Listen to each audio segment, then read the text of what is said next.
جعفر اقبال، کیا وضو سے پہلے استنجا کرنا ضروری ہے؟ بغیر ٹوپی کے نماز پڑھنا کیسا ہے؟ ناپسندیدہ ہے، نامناسب ہے، خلاف سنت ہے۔ ہمارے نبی صلی اللہ علیہ وسلم ہمیشہ سر ڈھانپ کے نماز پڑھا کرتے تھے، صرف احرام کی صورت میں آپ نے سر کو کھولا ہے، اس لیے یہ قابل تقلید عمل نہیں ہے سر ننگا کر کے نماز پڑھنا۔ آج کل فیشن چل پڑا ہے، لوگ نہیں ڈھانپ رہے ہوتے سر۔ عادل مصطفیٰ کشمیر سے، ہمارے یہاں ایک بدعت کا رواج ہے کہ لوگ کھانے پینے کی چیزیں مسجد میں اس نیت سے لاتے ہیں کہ ان کے مردوں کو ثواب پہنچ جائے، کیا ایسا کرنا جائز ہے؟ جائز نہیں ہے بھائی، مسجدوں میں نماز پڑھو، پتلی گلی سے نکلو، اور اگر ثواب کرنا ہے تو صدقہ خیرات کرو، بس غریبوں کو کھلاؤ۔ یہ کون سی نئی رسم چلا دی ہے؟ ایسی چیزیں آہستہ آہستہ بدعت بن جاتی ہیں اور پھر رواج کا حصہ بن جاتی ہیں، اور نمازیوں کو کھلا کے کون سا ثواب حاصل کر رہے ہو؟ نمازیوں کو بھی چاہیے کہ وہ نوالا آپ کے حلق میں اترتا کیسے ہے۔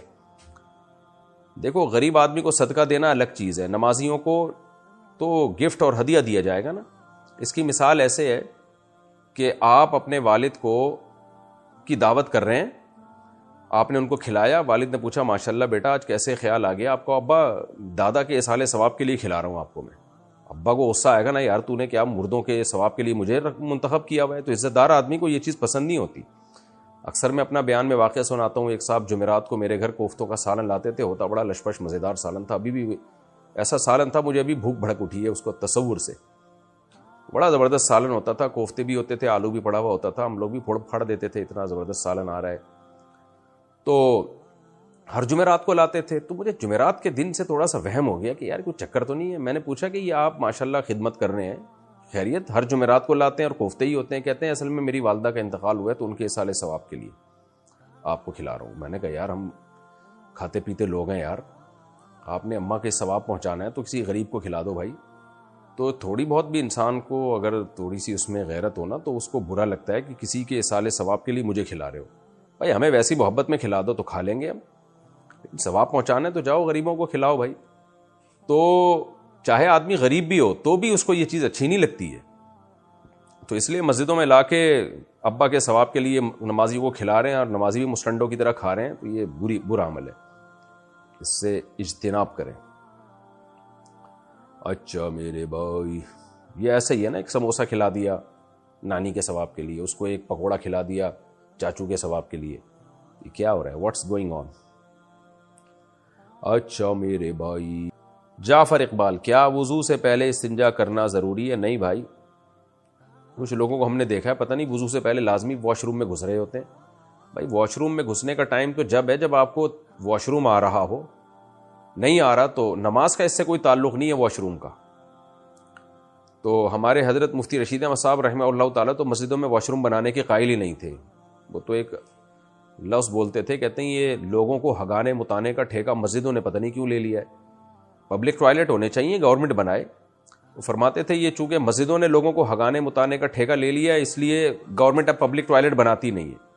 حالانکہ پوری دنیا میں امریکہ کینیڈا جہاں مسجدیں نہیں ہوتی جگہ جگہ وہاں بھی پبلک ٹوائلٹ تو ہوتے ہیں نا، تو یہ گورنمنٹ کی ذمہ داری ہے کہ ٹوائلٹ بنائے۔ وضو مسجدوں میں صرف وضو خانے ہونے چاہیے، اصولی طور پر تو یہی ہے۔ تو حضرت تو فرمایا کرتے تھے اگر کوئی بازار میں چلتا ہوا پوچھے نا کہ مسجد کہاں ہے تو سمجھ لو بہت زور کا پیشاب آ رہا ہے اس کو۔ تو اس لیے ہمارے دارالافتاء والارشاد میں حضرت مفتی رشید احمد صاحب کے یہاں واش روم تھے ہی نہیں، طلبہ کے لیے مدرسے میں تو تھے الگ سے، مسجد میں نمازیوں کے لیے نہیں تھے۔ فرماتے اپنے گھر سے جو جس نے کرنا ہے کرو، ہم آپ کے واش روم کے ہم ذمہ دار نہیں ہیں۔ اگر کوئی دور سے آتا ہے تو پبلک ٹوائلٹ ہونے چاہیے اس کے لیے۔ خیر اب یہ تو ایک بڑا مسئلہ ہے، لیکن وضو سے پہلے استنجا ضروری نہیں ہے۔ استنجا اس وقت کرنا چاہیے جب قضاء حاجت کی ہے۔ کیا لڑکے اپنا ایک کان چھدوا سکتے ہیں؟ نہیں چھدوا سکتے، جائز نہیں ہے، اس میں خواتین کی مشابہت ہے۔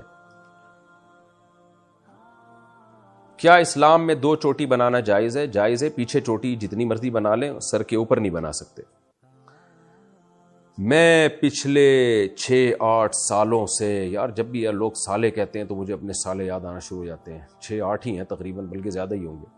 میں پچھلے 6-8 سالوں سے اپنے دوستوں کے ساتھ رہتا ہوں اور ہم سب ایک ساتھ بیٹھ کر کھانا کھاتے ہیں، پھر اس کھانے کے دوران جو بندہ موجود نہیں، اس کی غیبت شروع ہو جاتی ہے. نارملی یہی ہوتا ہے آج کل، یہ سب جگہ ہو رہا ہے، صرف آپ کے ساتھ نہیں ہو رہا. اس سے کھانے میں چٹنی کا مزہ آتا ہے. یعنی اگر کھانے میں چٹنی نہیں ہے تو آپ کسی تیسرے آدمی کی غیبت شروع کر دیں تو ایسا ہضم ہوتا ہے کھانا. رپورٹ ہے یہ. میرے بہت منع کرنے کے بعد بھی وہ لوگ نہیں مانتے، اور جو ایسی محفل میں شریک ہو اس کو بھی اتنا ہی گناہ ملتا ہے، تو ایسی صورت میں مجھے کیا کرنا چاہیے؟ بار بار ایسا ہو رہا ہے تو پھر ایسی مجلس چھوڑ دینی چاہیے. اس سے انسان کی سوچ میں نیگیٹیوٹی پیدا ہوتی ہے، منفی سوچ پیدا ہوتی ہے، بلا وجہ لوگوں سے بدگمان ہوتا ہے، پھر انسان ماحول سے متاثر بھی ہوتا ہے، اس کی بھی یہی عادت ہو جاتی ہے غیبتیں کرنے کی. میں نے اپنی زندگی میں ایسے لوگ دیکھے ان کو غیبت سے بہت نفرت ہوتی ہے. کوئی بیٹھ کے ان کے سامنے کسی کی برائی کرے نا، وہ اٹھ کے چلے جاتے ہیں.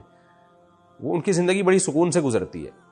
تو اس لیے آپ دوستوں کو منع کیا کریں، اور پھر بھی ہر دفعہ میں یہی ہو رہا ہے تو پھر جو ہے ایسے گیدرنگ سے ایوائڈ کرنا چاہیے. میری بیگم 21 سال کی ہے اور میرے 2 بچے ہیں اور دونوں آپریشن سے ہیں، اور میرا چھوٹا بچہ ابھی 5 مہینے کا ہے، اور میری بیوی پریگننٹ ہے جو اس کے لیے کمزوری کا سبب ہے. تو ایسی صورت میں ہم حمل ضائع کرا سکتے ہیں. دیکھیں، یہ بچہ آپ کا 5 مہینے کا ہو اور بیوی دوبارہ پریگننٹ ہو جائے تو اس سے کوئی مسئلہ ہوتا نہیں ہے. یہ تو میڈیا نے بہت بڑا مسئلہ بنا کے پیش کر دیا ہے پریگننٹ عورت کے پریگننٹ ہونے کو، کہ پتہ نہیں کیا ہو جاتا ہے. یہ تو نیچرل ہے. پریگننسی نہ ہونا تو مسئلہ ہے، پریگننسی ہونا کوئی مسئلہ نہیں ہے. تو بچہ اگر 5 مہینے کا ہے اور دوبارہ پریگننسی ہو گئی تو اس میں کوئی حرج نہیں ہے. آپ کی وائف اگر کمزور ہیں تو خوراک اچھی رکھیں، ان کو کھلائیں پلائیں. کمزوری کا علاج تو خوراک میں ہے نا. تو اور پریگننسی میں بہت ساری نفسیاتی، یعنی وقتی طور پر تو پریشانیاں ہوتی ہیں عورت کو وقتی. یہ تو حملت امہ کرہن قرآن کے الفاظ ہیں کہ ماں بچے کو تکلیف سے اٹھاتی ہے، لیکن یہ تکلیف وقتی ہے، عارضی ہے. تو کیونکہ بچہ ضائع کرانے میں بہت زیادہ مسائل پیدا ہوتے ہیں. اب یہ تو بڑے آرام سے لوگ کہہ دیتے ہیں، خواتین کہتی تھیں ایکچولی میں کمزور ہوں، ویک ہوں، تو مجھے پریگننسی ہو گئی تو پھر یہ بچہ کیسے پیدا ہوگا وغیرہ وغیرہ. تو بھائی ضائع کرنے میں کیا کم نقصان ہے؟ کیا وہ کوئی آسان پروسیس ہے؟ تو بہرحال شرعی مسئلہ یہ ہے کہ 4 مہینے کا اگر حمل ہو گیا پھر تو کسی صورت میں ضائع نہیں کر سکتے. 4 مہینے سے کم اگر ڈاکٹر، ماہر ڈاکٹر کہہ دیں، ایک آدھ ڈاکٹر کی بات نہیں ہے، آپ لیڈی ڈاکٹرز کو جو زیادہ ماہر ڈاکٹرز ہو 4-5 کو دکھا لیں. سب اگر یہی کہیں کہ بھائی ان کی حالت ایسی ہے کہ اس سے ان کو شدید نقصان ہوگا، بیمار ہو جائیں گی، جان کا خطرہ ہے، تو ایسی کنڈیشن میں پھر 4 مہینے سے پہلے حمل ضائع کرایا جا سکتا ہے شدید ضرورت میں. اور اگر ایسی ویکنیس نہیں ہے، کوئی اتنی شدید نوعیت کی سچویشن نہیں ہے، تو پھر حمل ضائع نہیں کرایا جا سکتا. اور یہ اس پہ خوش ہونا چاہیے، اللہ آپ کو اولاد دے رہا ہے اور نعمت ہے اولاد.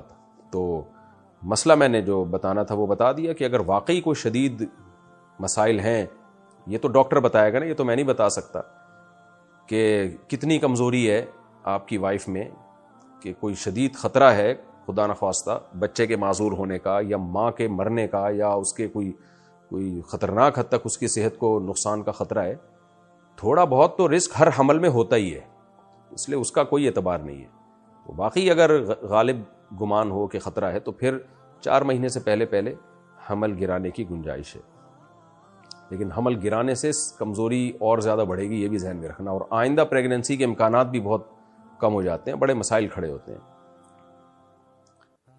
دیکھیں، اللہ تعالیٰ کا جو نظام ہے نا، فطرت سے کبھی نہیں لڑنا چاہیے. اگر آپ کا بچہ 5 مہینے کا ہے اور وائف کو پریگننسی دوبارہ ہو گئی، عام طور پر ہوتی نہیں ہے. جب خواتین بچے کو دودھ پلاتی ہیں تو پریگننٹ نہیں ہوتی، وہ یہ قدرت کا ایک نظام ہے. اگر وہ ہو گئی ہیں تو اس کا مطلب اللہ نے اتنی صلاحیت رکھی ہوتی ہے. کیونکہ جیسے حدیث میں آتا ہے نا، تزوج الودود الولود، اس عورت سے نکاح کرو جو کثرت سے اولاد دے. تو کثرت سے اولاد کا کیسے پتہ چلتا ہے؟ بعض خواتین میں اللہ نے یہ صلاحیت رکھی ہوتی ہے کہ ان کو وہ جلدی پریگننٹ ہو جاتی ہیں، جلدی بچہ جن لیتی ہیں. تو نبی نے حکم دیا کہ ایسی ہی عورت سے نکاح کرنا چاہیے، کیونکہ نکاح کا بنیادی مقصد ہی تکثیر نسل ہے. بچہ پیدا کرنا نہیں ہے، نسل بڑھانا ہے. یہ خوب سمجھ لیں، تکثیر نسل کو بچانا نہیں ہے، نسل کو بڑھانا ہے نکاح کا مقصد. ہر جانور بھی جو مرد، ان کے جو میل فیمیل میں ملاپ ہوتا ہے نا، وہ نسل بچانے کے لیے نہیں ہوتا، وہ نسل بڑھانے کے لیے ہوتا ہے. تو انسان تو مقصود کائنات ہے، اس میں اللہ مرد اور عورت کا ملاپ اس لیے رکھیں کہ بس 1-2 بچے پیدا ہوں تاکہ نسل باقی رہے. یہ کیسے ہو سکتا ہے بھائی؟ جب ہر مخلوق میں نسل کی بقا کے بجائے نسل بڑھانے کے لیے مرد اور عورت کا، نر اور مادہ کا ملاپ ہے، تو انسان جو مقصود کائنات ہے، جس کے لیے اس کائنات کو بنایا گیا، اس میں نسل بچانا مقصد نہیں ہے، نسل بڑھانا مقصد ہے. تو اس لیے پروپیگنڈے سے متاثر نہ ہو. جو شرعی مسئلہ تھا وہ میں نے بتا دیا. اگر کوئی لیڈی ڈاکٹرز کہتی ہیں آپ کو 2-4 کے